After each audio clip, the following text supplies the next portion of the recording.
மக்களை ஒரு செய்தி வந்தால் அந்த செய்தியை முழுமையாக புரிஞ்சுக்கணும் அல்லது அண்டர்ஸ்டாண்ட் பண்ணணும். அந்த செய்தியோட அந்த ப்ரெஸ் மீட்டை அல்லது அந்த ப்ரெஸ் டாக்குமெண்ட்ரியை என்ன சொல்லியிருக்காங்க அப்படிங்கிறது கவனிக்கணும். கவனிக்காமல் வாய்க்கு வந்ததை அடிச்சு விட்டு ஒரு செய்தியை பற்றி பேசிகிட்டு இருக்கோம். நயன்தாரா 3 விஷயத்தை ரொம்ப தெளிவாக சொல்லியிருக்காங்க. இந்த 3 விஷயத்தை நம்ம புரிஞ்சுக்கிட்டாவே தனுஷ் அவர்கள் தான் பண்ணுறது தவறு அப்படிங்கிற மேஜரான ஒரு பாயிண்ட் ஆஃப் வியூக்கு நம்ம வந்துடலாம். ஸோ தனுஷ் அவர்கள் பண்ணுறது ஏன் தவறு அப்படிங்கிற ஸ்ட்ராங்கான டிசிஷனை இங்கே நான் எடுக்கிறேன். ஏன் நயன்தாரா அவர்களுக்கு சப்போர்ட் பண்ணுறேன்னா, இந்த பிரச்சனை முதல்ல பொதுவெளிக்கு வந்துருச்சு, நியாயந்தாங்க அப்படின்னு சொல்லி நம்ம முன்னாடி வச்சுருக்காங்க. நம்ம முன்னாடி வச்ச பிரச்சனையை என்னால் முடிஞ்சளவு சால்வ் பண்ண ட்ரை பண்ணும்போது எல்லா ஆங்கிளையும் எடுத்து பார்க்கும்போது எனக்கு நயன்தாரா பண்ணது சரின்னு படுது. ஏன் சரின்னு படுது அப்படிங்கிறது அவங்களோட அந்த பத்திரிகை செய்தியில் இருக்கக்கூடிய 3 தகவல் அடிப்படையில் இந்த வீடியோவில் ஒன் பை ஒன்னாக தெளிவாக நம்ம பேச ஆரம்பிக்கிறேன். ஸோ சப்ஜெக்ட்டு நம்மள்கிட்ட கேட்டிருக்காங்க, பிரச்சனை நம்மள்கிட்ட வந்திருக்கு, நம்ம அந்த பிரச்சனையில் சில முடிவுகளை எடுக்கிறோம். ஒன் பை ஒன்னாக தெளிவாக நம்ம பார்க்கலாம். உற்சாக வணக்கங்கள், வாங்க பதிவுக்குள்ளே போகலாம். இப்போ முதல் விஷயம் மக்களை, இந்த செய்தியில் நான் ஏன் முதல்ல நயன்தாராவை சப்போர்ட் பண்ணுறேன்னா, நயன்தாரா அவர்கள் ஒரு விஷயத்தை ரொம்ப அழகாக அவங்களோட பத்திரிகை செய்தியிலே சொல்லிட்டாங்க. அது புரியாமல் இங்கே நயன்தாராவை எதிர்க்கிறோம் பேரொழி அப்படின்னு சொல்லி நிறைய பேர் இங்கே கத்திக்கிட்டு இருக்காங்க. இந்த பாயிண்டில் நிறைய பேர் ஆஃப் ஆகிடலாம். பெருசாக நல்லா எடிட் பண்ண முடியாது, ஆனால் விஷயம் இருக்கும். வீடியோவில் கண்டினியூவாக பாருங்கள். ஃபஸ்ட்டு மேட்ரு, நயன்தாரா ஒரு டாக்குமெண்ட் எடுத்து நெட்ஃப்ளிக்ஸுக்கு கொடுத்து சம்பாதிக்கிறாங்க. தனிப்பட்ட ஆவணமாக இருந்தாலும் அவங்க சம்பாதிக்கிறாங்க. அதில் தனுஷ் பங்கு கேட்டால் என்ன தப்பு இருக்குது அப்படிங்கிற ஒரு முட்டாள்தனமான வாதத்தை முன்வைக்கிறாங்க. இங்கே முதல்ல ஒரு விஷயத்தை தெளிவாக புரிஞ்சுக்கணும். இந்த மாதிரி ஒரு டாக்குமெண்ட்ரி பண்ணலாம் அப்படின்னு சொல்லி ஒரு கிரியேட்டிவாக ஒரு ஐடியாவை யோசிக்கிறாங்க. யாருமே இது வரைக்கும் பெரிய லெவலில் பண்ணது கிடையாது. ஃபஸ்ட் டைம் இவங்க பண்ணுறாங்க. பண்ணும்போது எது அந்த காட்சியில் வச்சா நல்லாயிருக்கும் அப்படின்னு சொல்லி ஒரு திரைக்கதையை பிளான் பண்ணுறாங்க. இவங்க 2 பேரோட ஆரம்ப புள்ளியாக நானும் ரவுடி தான் படம் இருக்குது. ஸோ அந்த படத்தோட விஷயத்தையும் வச்சு வேறு சில படங்கள் அத்தனையுமே அப்படியே வரிசையாக அடுக்கி வச்சு ஒரு திரைக்கதையை பிளான் பண்ணுறாங்க. இந்த படத்தில் இருக்கிற சில விஷயங்களை தங்களுடைய ஆவணப்படத்தில் பயன்படுத்தணும்னா லீகலாக சில ரைட்ஸ் வேணும். சம்மந்தப்பட்ட ப்ரொடியூசர் அத்தனை பேட்டமே பேசுகிறாங்க. எல்லாருமே மனம் வந்து இந்த விஷயத்தை பயன்படுத்திங்க அப்படிங்கிற மாதிரி சொல்லிட்டாங்க. பட் நானும் ரவுடிதாவோட ப்ரொடியூசர் இருக்கக்கூடிய தனுஷ் அவர்கள் தான் அந்த விஷயத்தை செய்யலை அப்படின்னு சொல்லி சொல்கிறாங்க. ஸோ 2 வருஷமாக நாங்கள் லீகலாக அதை பயன்படுத்துறதுக்காண்டி காத்திருந்தோம். பணம் தர்றதா இருந்தாலும் தரேன்னு சொல்லிட்டோம். சட்டப்படி எதுவும் பிரச்சனை இருந்தாலும் சந்திக்கிறோன்னு சொல்லிட்டோம்.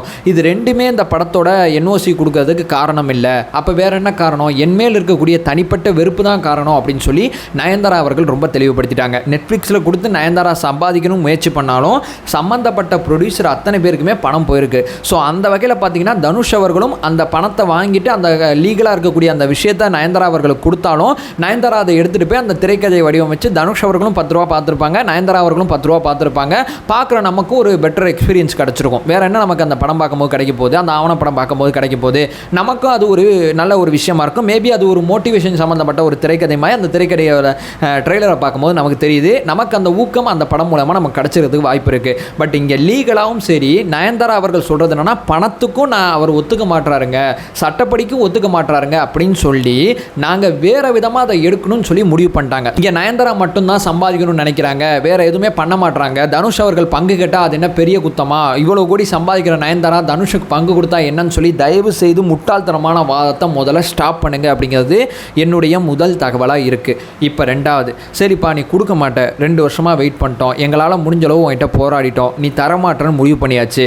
ஸோ இந்த படத்தோட லீகலாக இருக்கக்கூடிய எந்த விஷயமும் இல்லாமல் இந்த திரைக்கதையை அப்படியே மாற்றி அமைச்சு வேறு விதமாக நாங்கள் இதை ரெடி பண்ணிட்டோம். ரெடி பண்ணி தயாரிப்புக்கு வந்துருச்சு. நெட்ஃப்ளிக்ஸ்கிட்ட அந்த விஷயத்தை நாங்கள் ஒப்படைச்சிட்டோம். ஸோ படத்தோட ப்ரொமோஷனுக்கான வேலைகள் போயிட்டுருக்கு. இங்கே பார்த்தீங்கன்னா நயன்தாரா வந்து ப்ரொமோஷனுக்காண்டி தான் இந்த விஷயத்தை செஞ்சாங்க அப்படிங்கிற ஒரு முட்டாள்தனமான வாதத்தை முன்வைக்கிறாங்க.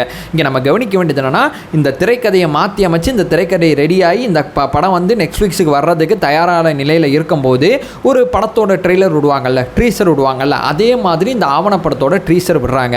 அந்த ட்ரீசரில் இவங்க 3 செகண்ட் காட்சின்னு எதை சொல்கிறாங்கன்னா, அந்த ஷூட்டிங் ஸ்பாட்டில் இருக்கக்கூடிய தனிநபர் சாதனங்களில் எடுக்கப்பட்ட ஒரு காட்சி. அந்த காட்சி இணையத்தில் ஆல்ரெடி அவைலபிளாக இருக்குது அப்படிங்கிற விஷயத்தை சொல்கிறாங்க.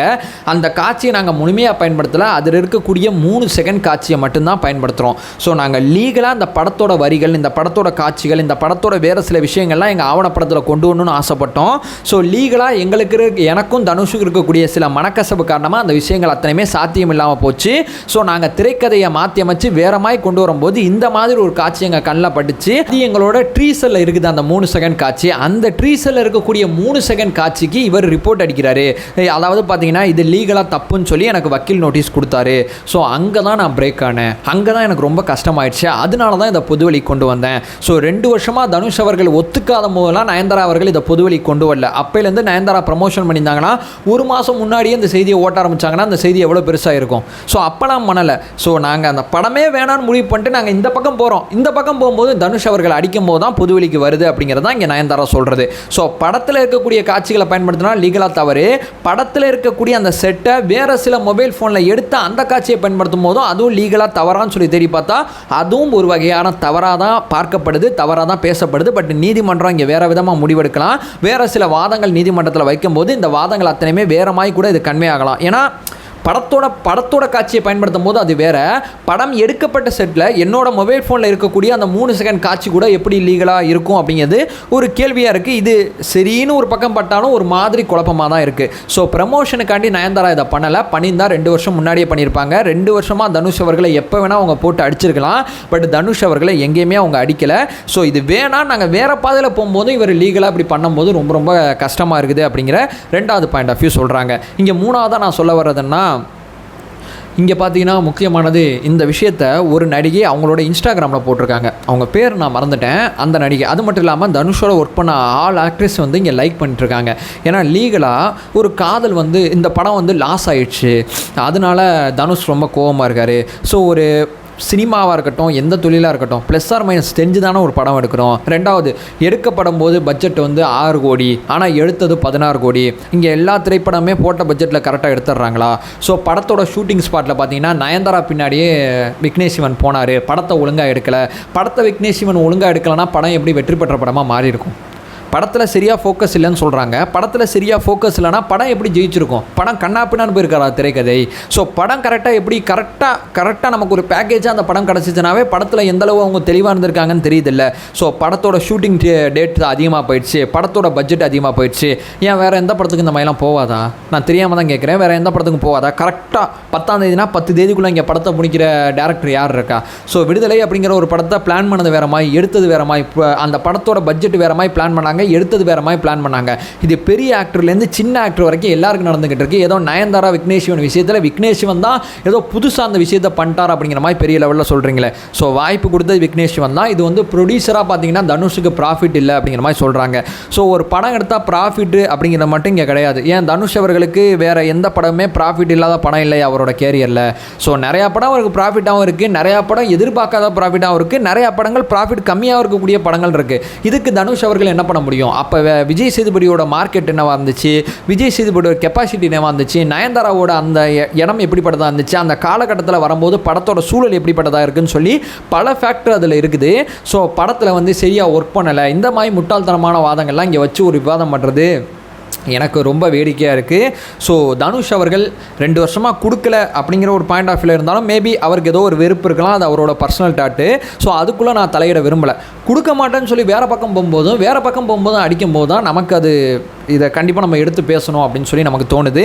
ஸோ தனுஷ் அவர்கள் பெருந்தன்மையாக நடந்திருக்கலாம் அப்படிங்கிறது என்னோட பாயிண்ட் ஆஃப் வியூ இருக்குது. ஸோ தனுஷ் அவர்கள் தரப்புலேருந்து லீகலாக சில ஸ்டேட்மெண்ட் வரும், கேட்ட விதம் ஒரு மாதிரி கேட்டாங்க, வேறு மாதிரி கேட்டாங்க, இப்படி கேட்டிருந்தால் நாங்கள் பண்ணியிருப்போம், அப்படி கேட்டிருந்தால் பண்ணியிருப்போம் அப்படின்னு சொல்லி ஏதோ காரணங்கள் சொல்கிறாங்க.